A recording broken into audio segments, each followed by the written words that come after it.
Good morning friends, I welcome you all again in this current affairs session and रोज की तरह आइए शुरुआत करते हैं करंट अफेयर्स सेशन की एक ब्यूटीफुल कोट के साथ। तो जैसा कि आप सभी देख सकते हैं, लिखा हुआ है, हौसले के तरकश में कोशिश का वो तीर जिंदा रखो, हार जाओ चाहे जिंदगी में सब कुछ, मगर फिर से जीतने की उम्मीद जिंदा रखो। इसका मतलब यही है कि अगर आपको अभी फेलियर्स मिल रहे हैं, अगर आप फेल हो रहे हैं किसी भी पर्टिकुलर फील्ड में जो आप कर रहे हैं, तो बिल्कुल भी निराश मत होइए। अपने अंदर वो जज्बा जिंदा रखिए, चाहे आप कितनी भी बार हारें। मेरा विश्वास है और हम सभी का विश्वास है कि हमें एक ना एक दिन सफलता अवश्य मिलेगी।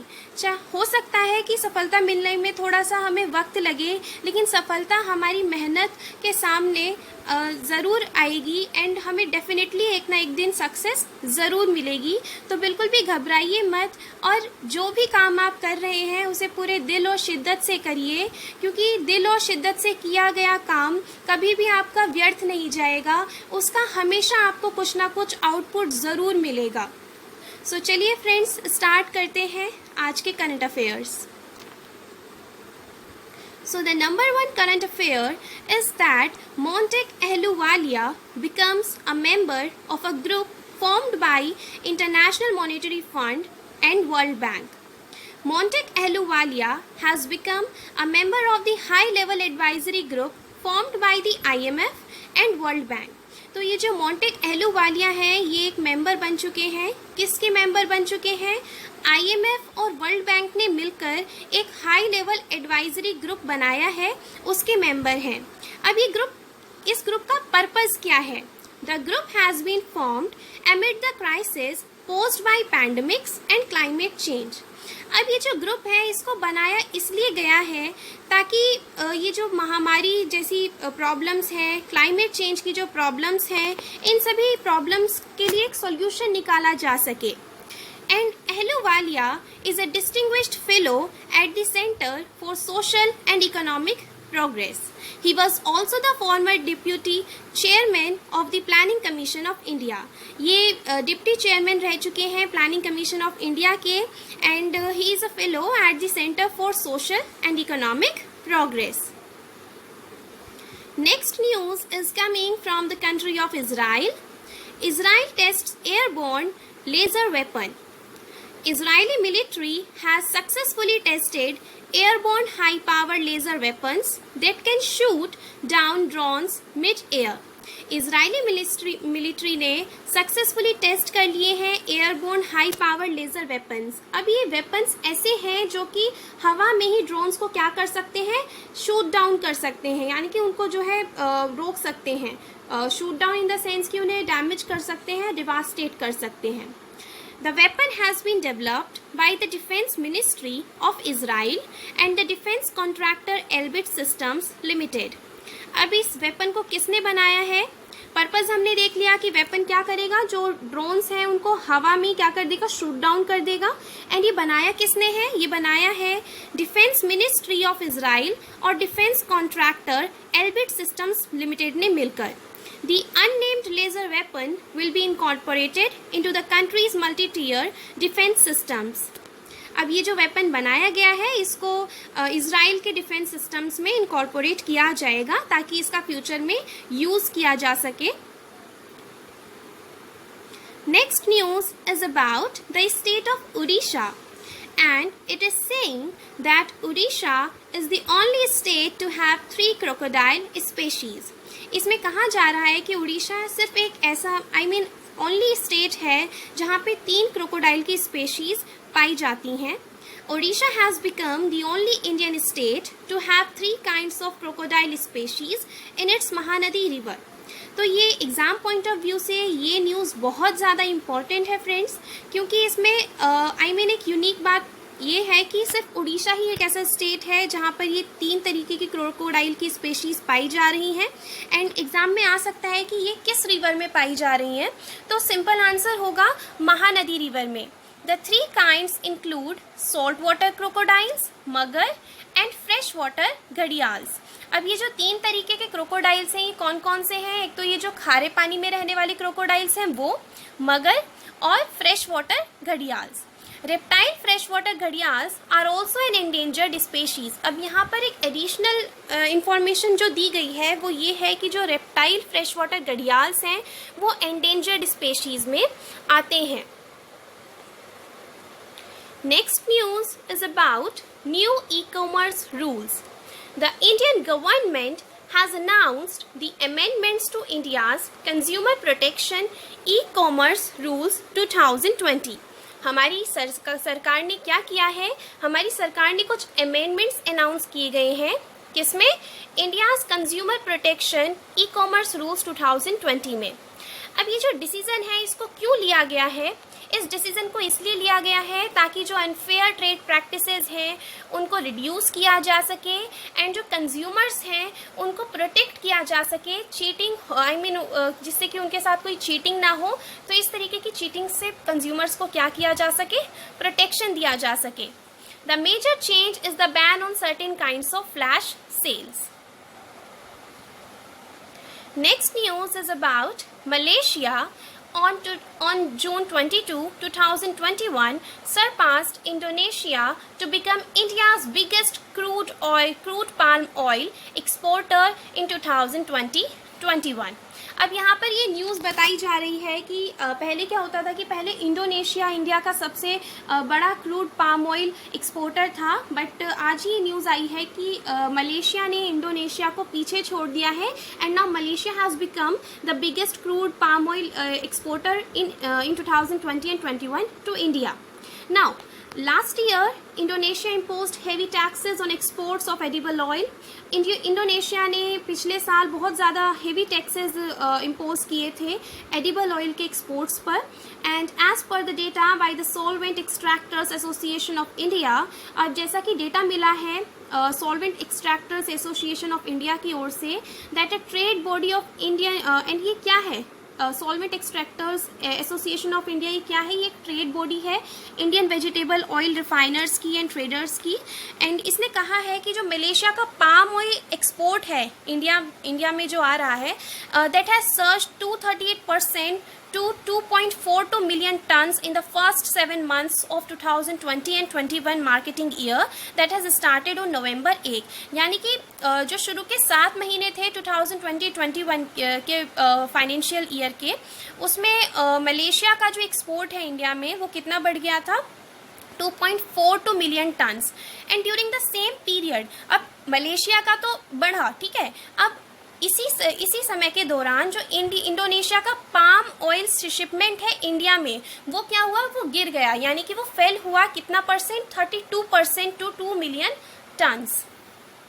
नाउ फिर दिसंबर 2020 में क्या होता है? That Indonesia imposed heavy taxes on exports of edible oil to raise funds for its palm based biodiesel program and maximizing domestic use of edible oil. अब फिर 2020 के दिसंबर में क्या हुआ? इंडोनेशिया ने काफ़ी ज़्यादा हेवी टैक्सेस इम्पोज किए। किस पर इम्पोज किए? जो एडिबल ऑयल था उसके एक्सपोर्ट्स पर। क्यों? ताकि जो है फंड्स को रेज किया जा सके पाम बेस्ड बायोडीजल प्रोग्राम के लिए एंड मैक्सिमाइज किया जा सके एडिबल ऑयल के डोमेस्टिक यूज को।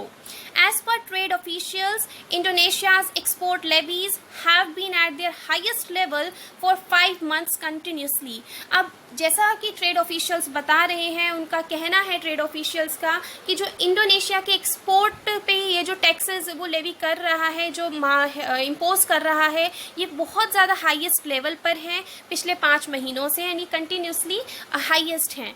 सो the Malaysian planters have been benefiting from the Indonesian export levy. अब देखिए ये जो इंडोनेशिया है, अब क्योंकि ये टैक्सेस को इम्पोज कर रहा है, तो इसी की वजह से हाईली टैक्सेस इम्पोज करने की वजह से मलेशियन प्लांटर्स को काफ़ी ज़्यादा बेनिफिट हो रहा है। And they have gain market share by offering palm oil at discount over Indonesian supplies, stated the solvent extractors association of India.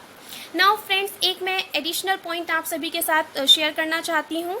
ये जो solvent extractors association of India के बारे में यहाँ पे बताया जा रहा है, इसके बारे में आप थोड़ा बहुत सेल्फ सर्चिंग कर सकते हैं गूगल पर, because it is very much important from the UPSC's mains examination point of view. Next news is about that the government of Assam has signed a memorandum of understanding with the Survey of India for implementing the Swamitwa scheme in the state. तो जो government है असम की उसने एक memorandum of understanding को sign किया है, किसके साथ? With the survey of India.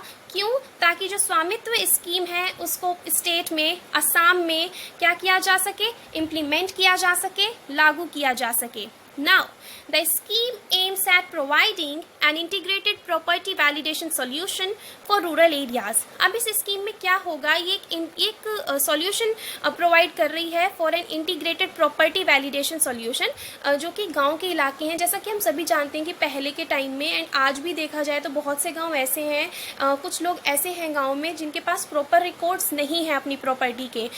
और अब क्योंकि उनके पास proper records in the sense वो डॉक्यूमेंट्स नहीं है। अब डॉक्यूमेंट्स नहीं है तो अगर मान लीजिए उन्हें लोन वगैरह की ज़रूरत पड़ती है तो वो वो किस बेसिस पर लोन लेंगे? क्या होगा उनके पास? तो वो लोन लेने में भी असमर्थ रहते हैं। सो इसीलिए स्वामित्व स्कीम को जो है असम स्टेट में लागू किया जा रहा है। पहले ये उत्तर प्रदेश में भी लागू की गई थी।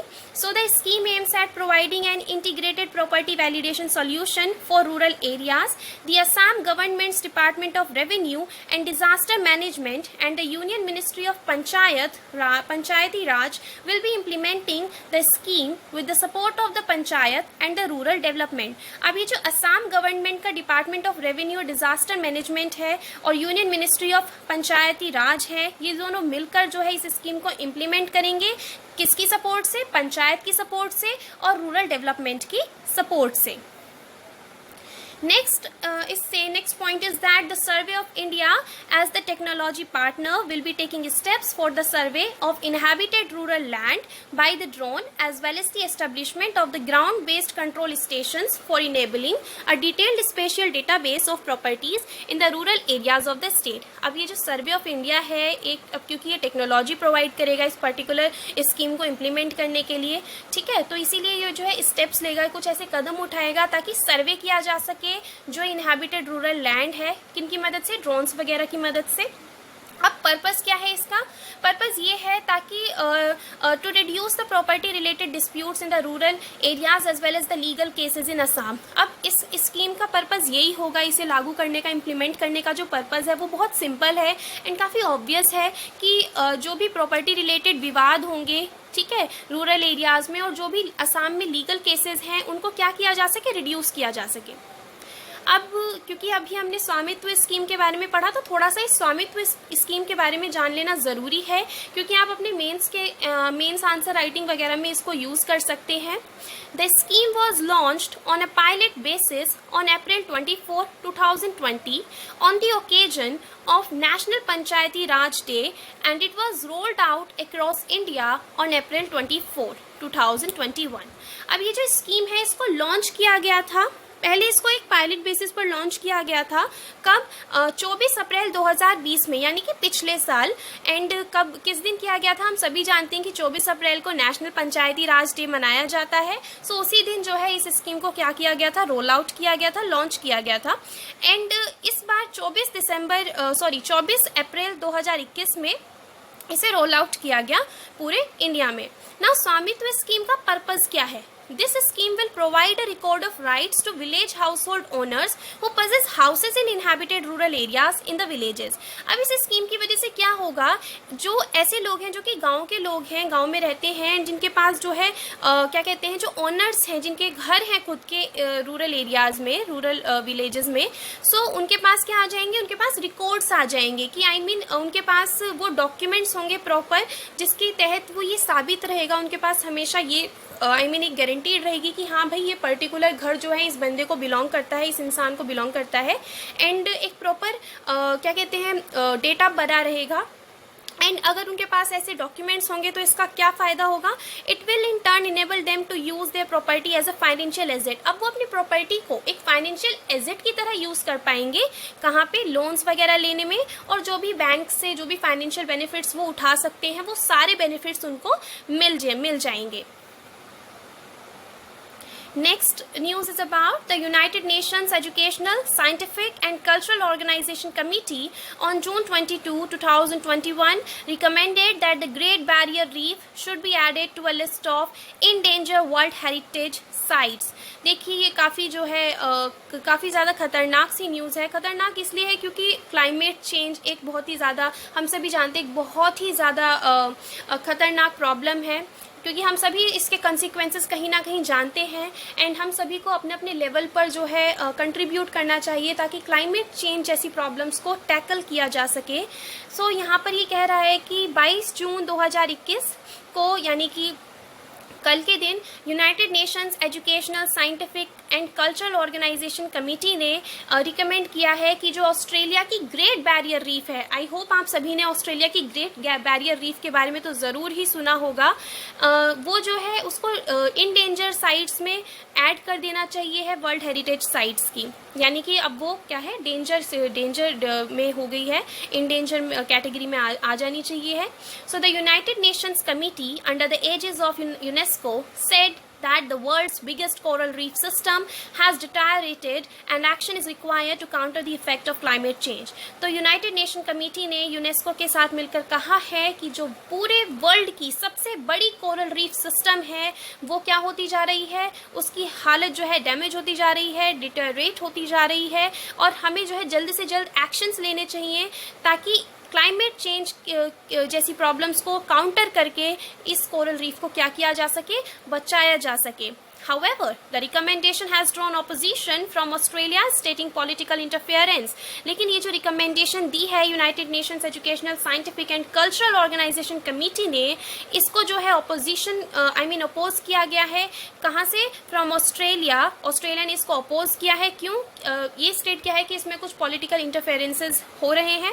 And defending Australia's protection of the reef, Australia's environment minister Susan ले said that the government would challenge the recommendation. तो वहाँ के जो एनवायरमेंट मिनिस्टर हैं ऑस्ट्रेलिया के, उन्होंने कहा है कि ये जो रिकमेंडेशन दी गई है इसको गवर्नमेंट क्या करेगी, चैलेंज करेगी। ऑस्ट्रेलिया की government, Australia has been fighting hard for the past 4 years to keep the Great Barrier Reef in the danger. Now Australia जो है काफ़ी ज़्यादा हार्ड तरीके से फाइट कर रही है पिछले 4 सालों से, ताकि ये जो ग्रेट बैरियर रीफ है जो कि एक मेजर टूरिस्ट अट्रैक्शन है ऑस्ट्रेलिया का, इसको इंडेंजर कैटेगरी से क्या रखा जा सके, दूर रखा जा सके। The reef is a major tourist attraction in Australia that generates thousands of jobs. अब भाई ये बात तो आई होप आप सभी को पता होगी कि ये जो ग्रेट बैरियर रीफ है यहाँ पे काफ़ी ज़्यादा टूरिस्ट्स वगैरह हर साल आते हैं। एंड ऑब्वियस सी बात है, अगर ये टूरिज़्म के लिए इतना अच्छा हॉटस्पॉट है तो यहाँ पे जो है थाउजेंड्स ऑफ जॉब्स जो हैं, बल्कि उससे ज़्यादा ही जॉब्स जो हैं जनरेट होती होंगी। So listing it on the endangered world heritage sites could potentially lead to its removal from world heritage sites. अब अगर इसको, इस ग्रेट बैरियर रीफ को इंडेंजर कैटेगरी में क्या कर दिया जाएगा, रख दिया जाएगा, तो ऑब्वियस सी बात है कि जो टूरिस्ट इंडस्ट्री होगी ऑस्ट्रेलिया की, उसको काफ़ी ज़्यादा लॉस होने वाला है। तो वो अपने वहाँ पर इस टाइप के कंसर्न्स, इकोनॉमिक कंसर्न्स हम कह सकते हैं, वो यहाँ पर शो कर रहे हैं। And UNESCO World Heritage site delegates were hosted on a trip to a stretch of the reef in the 2015, but scientists since then noted that the world's biggest coral reef system has experienced 3 major coral bleaching events because of severe marine heat waves. अब ये जो UNESCO World heritage के जो भी कुछ delegates यानी कि वहाँ यूनेस्को वर्ल्ड हेरिटेज साइट्स को जो अलॉट करते हैं, वो जो मिनिस्टर्स हैं, जो भी लोग हैं, वो जो है 2015 में एक उन्होंने ट्रिप होस्ट की थी इस ग्रेट बैरियर रीफ में। And they have seen that कि जो पूरे वर्ल्ड की सबसे बड़ी कोरल रीफ सिस्टम है वो 3 major coral bleaching events experience कर चुकी है। क्यों? Because of severe marine heat waves. Now Australia has raised concerns stating that the recommendation is based on a political bias. Australia से ये स्टेटमेंट आया है कि जो रिकमेंडेशन है कि ग्रेट बैरियर रीफ को इंडेंजर कैटेगरी में रख देना चाहिए, ये पॉलिटिकल बायस के से रिलेटेड पर बेस्ड है। However environment experts and scientist rejected the theory of political bias. लेकिन जो एनवायरनमेंट एक्सपर्ट्स हैं उन्होंने कहा है कि इसमें कोई पॉलिटिक्स नहीं है। अब ये तो आई मीन बहुत ही ऑब्वियस सी सिचुएशन है कि अगर वो इंडेंजर कैटेगरी में है, क्लाइमेट चेंज का उस पर इतना गहरा प्रभाव पड़ रहा है, तो वो एक साइंटिफिक चीज़ है जो कि माननी चाहिए है, इसमें कोई पॉलिटिकल इंटरफेरेंस की बात नहीं है। Richard lake, head of oceans for the world wide fund for nature Australia said that the recommendation has been made by world renowned scientists. World's largest coral reef system, the Great Barrier Reef, is in the Coral Sea of the coast of Queensland, Australia, and the system was declared a World Heritage Site in 1981. अब ये जो Great Barrier Reef है, इसको World Heritage Site कब का declare किया गया था? 1981 में। ओके, यूनेस्को ने, एंड ये तो बहुत ही अच्छी चीज़ है। आई मीन हम सभी जानते हैं कि यूनेस्को जो है वही वर्ल्ड हेरिटेज साइट का जो खिताब है वो किसी भी पर्टिकुलर प्लेस के लिए को देता है। Okay, and the biggest reef system in the world build by tiny organisms called coral polyps is visible from outer space as well. अब ये बहुत ही छोटे छोटे कोरल पॉलिप्स होते हैं। आई मीन मैं इस पर एक वीडियो बना दूंगी। बहुत ही इंटरेस्टिंग टॉपिक है कोरल रीफ्स के बारे में पढ़ना कि ये कैसे जनरेट होते हैं।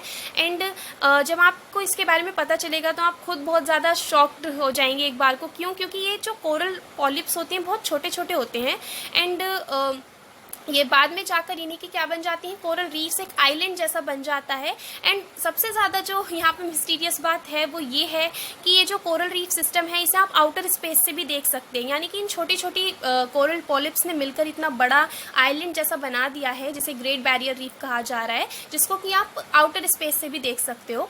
तो हमें एक मैसेज भी मिलता है कि अगर हम छोटे छोटे कदम भी उठाएँ तो ऐसा पॉसिबल है, फ्यूचर में बहुत ही अच्छे से पॉसिबल है कि हमारे वो छोटे छोटे जो स्टेप्स हैं वो हमें एक बहुत अच्छा बड़ा आउटकम देंगे फ्यूचर में बहुत ही जल्द। तो हमें बहुत सी चीज़ें अपने नेचर से भी सीखने को मिलती हैं। बस यही चाहिए कि हम अपनी शिद्दत और लगन से हर जिस भी पर्टिकुलर फील्ड को हम पजेस कर रहे हैं, प्रैक्टिस कर रहे हैं, उसमें लगे रहें एंड पूरी मेहनत और ईमानदारी के साथ अपने काम को करते रहें।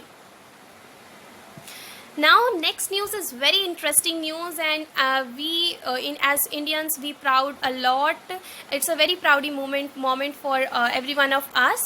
Why? Because the former health minister of Kerala, K.K. Shailaja, on June 17, 2021 was awarded the Central European University Open Society Prize for 2021. यानी कि आप सभी ने के शैलजा का नाम किसने नहीं सुना है?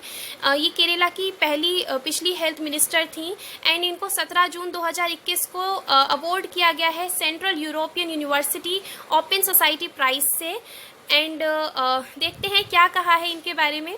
क्या कहा जा रहा है? Michael Ignatieff, president and rector of Central European University, while presenting the award, said as Minister of Public Health in the Indian state of Kerala during the COVID-19 pandemic, K.K. Shailaja teacher demonstrated to the world that determined leadership, community-based public health and effective communication can save lives. अब इन्होंने कहा है Michael इग्नेटिव ने, जो कि president हैं और rector हैं सेंट्रल यूरोपियन यूनिवर्सिटी के, कि ये जो के शैलजा हैं ये इन्होंने एक मैसेज दिया है कि किस तरीके से एक डिटरमाइंड लीडरशिप के साथ, कम्युनिटी बेस्ड पब्लिक हेल्थ के साथ, हेल्थ सिस्टम्स के साथ और इफेक्टिव कम्युनिकेशन की वजह से हम लोगों की क्या बचा सकते हैं? जानें बचा सकते हैं। The United Nation had also honoured her in June 2020 for her efforts and strategies at tackling the कोविड-19 pandemic. She was invited as a speaker at the United Nation Public Service Day. अब पिछले साल भी जून में 2020 में इनको honour किया गया था यूनाइटेड नेशन के द्वारा, क्योंकि इन्होंने बहुत ही ज़्यादा डिटर्मिनिस्टिक तरीके से कोविड-19 जैसे पैंडेमिक को केरला के स्टेट में टैकल किया था, एंड इसीलिए उनको इनवाइट किया गया था as a speaker at the United Nation Public Service Day. Now let's move on to the one-liners. Let's see what's there in the one-liners. Now, the first one-liner is stating that the State of India's Environment Report 2021 on June 6, 2021, released by the Center for Space and Environment, revealed that India's rank slipped 2 places from the last year to rank 117th on the 17 Sustainable Development Goals adopted as a part of the 2030 Agenda by the 193 United Nations member states in 2015. अब यहाँ पे जो India की rank है वो 117वीं है। किसमें है ये रैंक इंडिया की? State of India's environment report 2021 में। Okay, now next one liner, इसमें मतलब देखिए ये जो वन लाइनर्स की न्यूज़ होती हैं ये इंपॉर्टेंट है आपके एसएससी जैसे एग्जाम्स के लिए, क्योंकि उसमें पूछ लिया जाता है कि इंडिया की इस पर्टिकुलर रिपोर्ट में या कोई पर्टिकुलर इंडेक्स रिलीज हुआ है उसमें इंडिया की रैंक क्या है। तो आपको ये याद रखने पड़ेंगे, ये पॉइंट्स बना लीजिए, आप एक डायरी बना लीजिए जिसमें आपके छोटे छोटे पॉइंट्स लिख सकते हैं, एंड कभी भी आपके पास फ्री टाइम है तो आप उस डायरी को उठाकर देख लीजिए, तो एक बार नज़र भी पड़ेगी, तो आपको ये हमेशा के लिए याद रहेंगे, ठीक है, ताकि आप एग्जाम में करेक्टली इनको आंसर कर सकें। तो जो state of India's environment report 2021 है उसमें इंडिया की रैंक कितनी है, 117th है, एंड इसमें रैंक किस बेसिस पे दी जाती है, 17 सस्टेनेबल डेवलपमेंट गोल्स हैं जिनको अडॉप्ट किया गया था as a part of the 2030 agenda. किसने अडॉप्ट किया था, यूनाइटेड नेशंस के जो मेंबर स्टेट्स हैं 193 कंट्रीज़, उन्होंने अडॉप्ट किया था कब, 2015 में। नेक्स्ट जो है वो ये कह रहा है कि जो 6th edition of the Sustainable Development Report 2021 release हुई है 14 जून 2021 को, उसमें इंडिया की रैंक कितनी है, उसमें इंडिया की रैंक है 120th out of 165 countries. Now next day news is about the yoga day that was on 21st June. International Yoga Day celebrated on June 21 and the theme for this year was Yoga for Well-being. अब जो international day of yoga था, योगा है, उसको celebrate किया गया था 21 जून को, and इस बार का थीम क्या था, yoga for wellbeing. PM launches M Yoga mobile app which has training videos and audios on International Day of Yoga. अब ये जो पॉइंट है ये बहुत ही ज़्यादा इंपॉर्टेंट है एग्जाम पॉइंट ऑफ व्यू से कि कौन सा ऐप लॉन्च किया गया है और किसने किया है। तो प्रधानमंत्री जी ने ये M Yoga ऐप को लॉन्च किया गया है जिसमें कि कुछ ट्रेनिंग वीडियोज़ हैं, ऑडियोज़ हैं, किसके लिए, इंटरनेशनल डे ऑफ योगा के लिए। एंड ये किसने डेवलप किया है, Morarji Desai National Institute of Yoga, Ministry of AYUSH in partnership with World Health Organization. Next news is coming from our country. That is, the first point says that the Supreme Court says government must simplify COVID-19 death certification process. Supreme Court ने हमारी सरकार से कहा है कि ये जो COVID-19 का death certification process है इसको क्या किया जाए, simplify किया जाए। Second point is saying that National Human Rights Commission constitutes 7-member committee to inquire into complaints of post-poll violence in West Bengal. National human rights commission ने कहा है, उन्होंने एक 7-member कमेटी को कॉन्स्टिट्यूट किया है ताकि पता लगाया जा सके कि ये जो पोस्ट पोल वायलेंस हुआ था वेस्ट बंगाल में, इसी के बारे में। Third is that Jammu and Kashmir government cancels Amarnath Yatra for this year due to COVID-19। Jammu Kashmir ने अमरनाथ यात्रा को इस साल कैंसिल कर दिया है, किस लिए हम सभी जानते हैं, COVID-19 की वजह से। Next news is from the category of economics and corporate.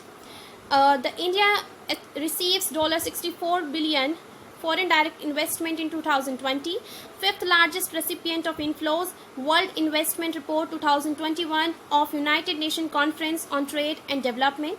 Second point is about government extends waiver of interstate transmission charges on transmission of electricity generated from solar and wind sources till June 2025. Third is about Raghuram Rajan, Arvind Subramanian, Esther Duflo and Jean Reyes appointed in the Economic Advisory Council to the Tamil Nadu Chief Minister. Next news is from around the world. First one is stating that the Armenia's acting Prime Minister Nikol Pashinyan and his civil contract party win parliamentary election. Second, Sweden's parliament ousts Prime Minister Stefan Löfven in no confidence vote. Third, Taiwanese staff to leave Hong Kong office in one China row. Fourth, World Music Day celebrated on June 21. And the last one is that International Day of the celebration of the solstice observed by United Nations on June 21. So here we reach to the end of our current affairs session.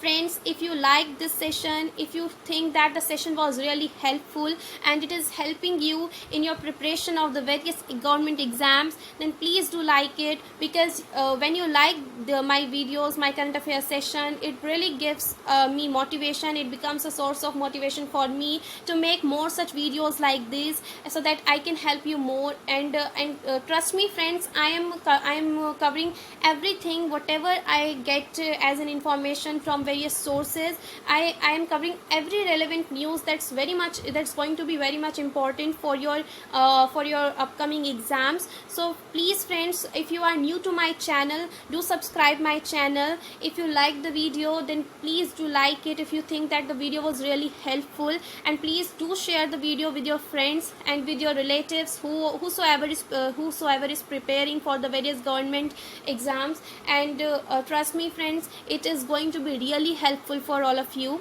And do comment friends, if you want to suggest anything else, or if you want to suggest me something important that I am lacking here or somewhere, then you can also give me suggestions, because it will really be your suggestions are welcome, are always welcome. So friends, thank you for listening to me, and have a wonderful day ahead.